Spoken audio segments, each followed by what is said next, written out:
Hello, girls, guys, or otherwise. This is Rich, and welcome to the Witchy Room. This is our Tarot Talk Tuesday. Um, as you can see, if you've been following I have officially moved my desk. I haven't gotten a new desk, and I kind of like this setup, the way it is, at least for now. I'm one of those ones that I constantly am moving things and sorry, I got jelly over here and I got kitty fur on me. Just ignore that. Anyway, um, yeah, I constantly like to move things. So anyway, you come here for Tarot Talk Tuesday. This is Tarot Talk Tuesday. We are talking about the Nine of Wands. Um, Real quick thing before we go any further, we have a new guest, and yeah, she still has her. They called her Old Hag. Definitely not the name, but that's a little tag that she came with. Um, I kind of love her. We need to come up with a name for her, though. So, in the comments down below, come up with a name for her besides Old Hag. Because, yeah, she's quite awesome. She has a little bird up there that's taking part of her hair and to go build a nest and all that. She's got her little apple and all that stuff. So, yeah, give her a name. Yeah, besides Old Hag. We're just gonna tuck that away and like under her arm or something like that. Well, you can't really see it whenever she's up here. Oh, wrong one. There's the right shelf. Okay. So yeah. Anyway, yeah, come up with a name for her because I think it would only be right to have a name for her. Anyway, let me pull up our stuff for Tarot Talk Tuesday. We got the card. We got the pictorial key of the tarot. I did not do the little highlighting and circling of things because I don't have that many points to point out on this one. There's not really that much that has spoken to me to delve into or anything like that. At least not, whenever I was looking at this earlier. So anyway, A.E. Waite, the author of Pictorial Key of the Tarot, says, the figure leans upon his staff and has an expectant look, as if awaiting an enemy.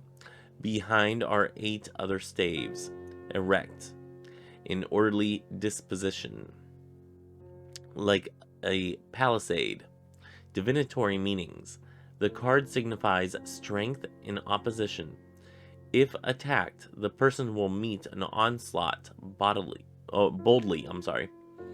The typeface is very small here. I should actually have it, on the actual thing. But anyway, yes.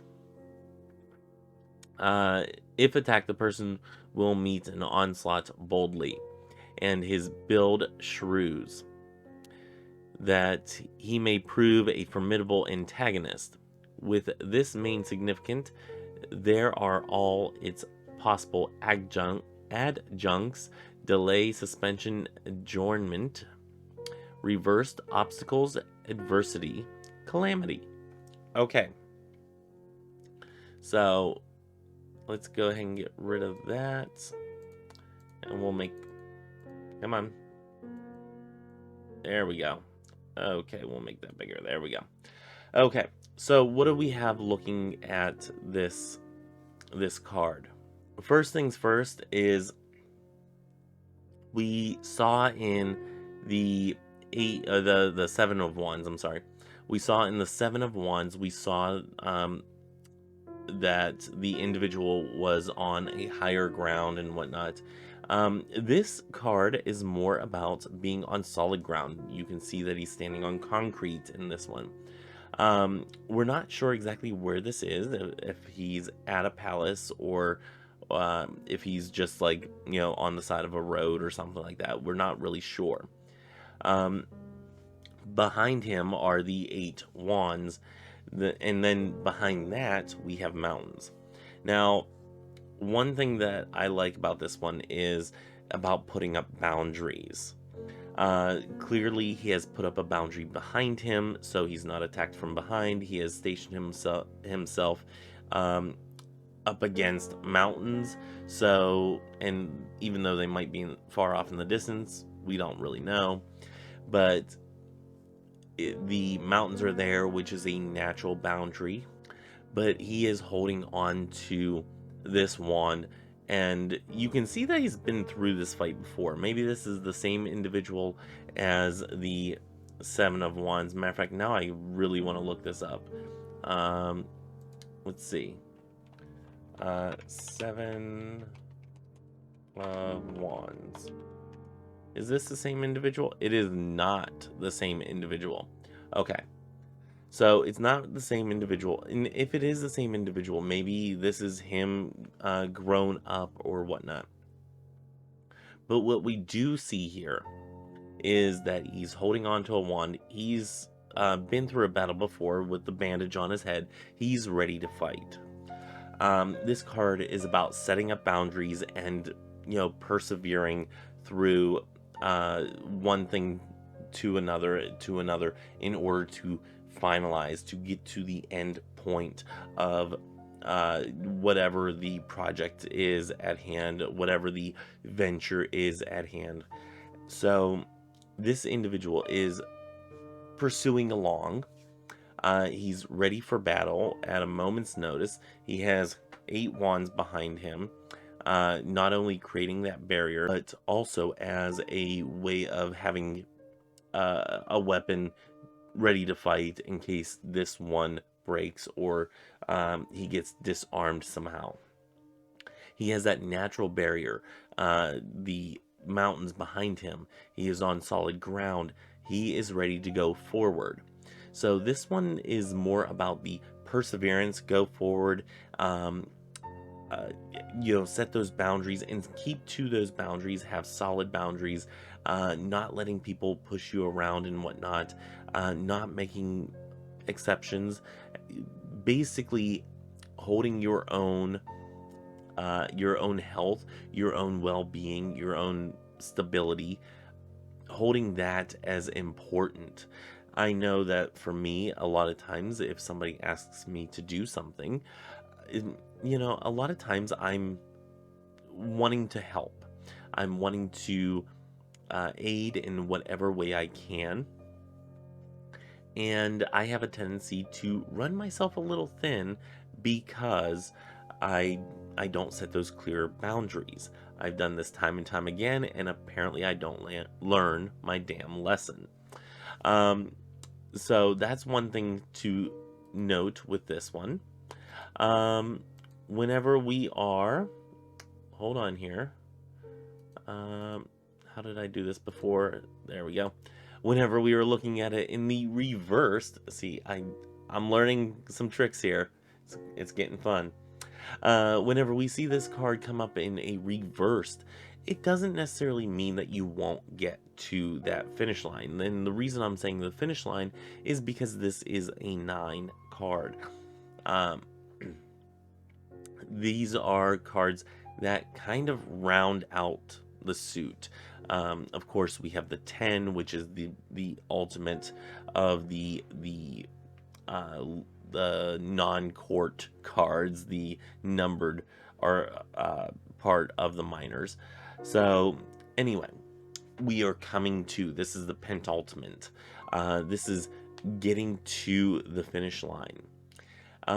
If it comes up in reverse, it doesn't mean that you aren't getting to the finish line. It just means that you might have a lot more challenges that start popping up between you and that finish line, that ending that you really are striving for. Maybe it's the ending of a project. Maybe it's the ending of a time of life or something like that. Most of the time I would see this as a creative type project.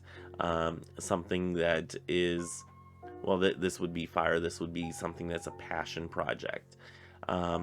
So what are you playing with over there? Oh, Jelly is down there. I brought her little kitty condo over here so she can sit on that. And she started out the video doing that. It's total sidebar here. But as I was rearranging all the furniture, I did vacuum the carpet, because that's what you do whenever you move furniture. You make sure that you vacuum up and whatnot, all that stuff.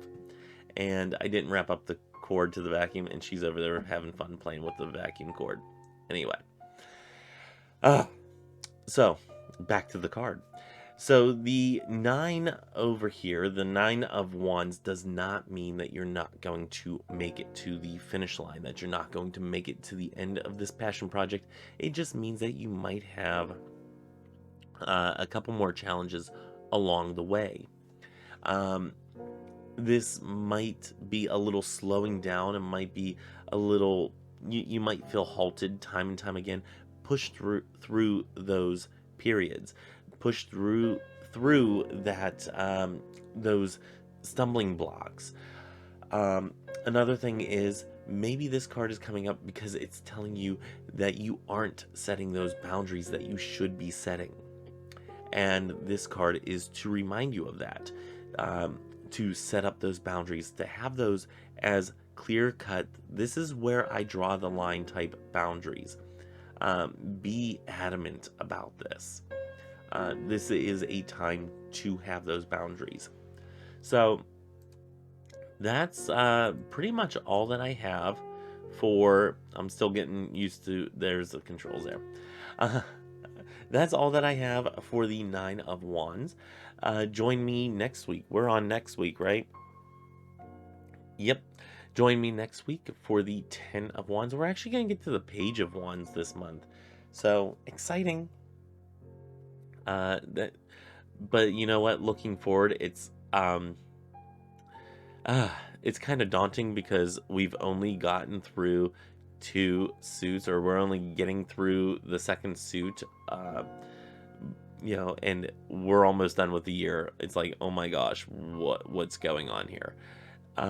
Yeah, so that's kind of where we sit. But yeah, I kind of plan this out knowing that we're not going to get through the whole suit. It just seems like it's going very, very slowly. But anyway, that's the 9 of Wands. Did I say swords again in this video? I don't think I did. Anyway, if I did, oh well. But yeah, that's all I have for the 9 of Wands. Join me next week for the 10 of Wands, and then the next week for the Page of Wands. Join me tomorrow for our Witchy Wednesday. I'm going to record that right after this one.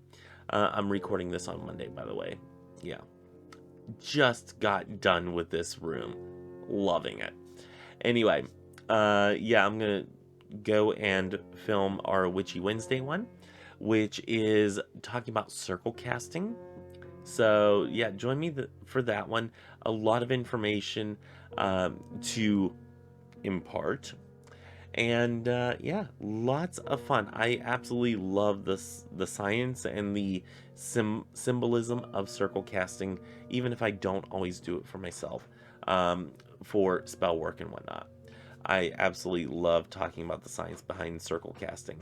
And she's going wild with something else. I don't know what else she could have down there. But anyway, yeah, that's all I have for today. Join me tomorrow for circle casting, and then join me for Tarot Talk Tuesday, or Table Talk Thursday. I'm sorry, Table Topics Thursday. So join me for that one, and Chapter 13, Part 1 of the Outer Temple of Witchcraft, the longest chapter, I think, in the book. So join me on Saturday for that one, and then on Sunday for the Beatitudes, where we're going through the canonized scripture. We're going through the Beatitudes, we're discussing those, and we're doing part 2 of that. So join me for that one, and until next time, may you have love, hugs, and ladybugs. Bye-bye.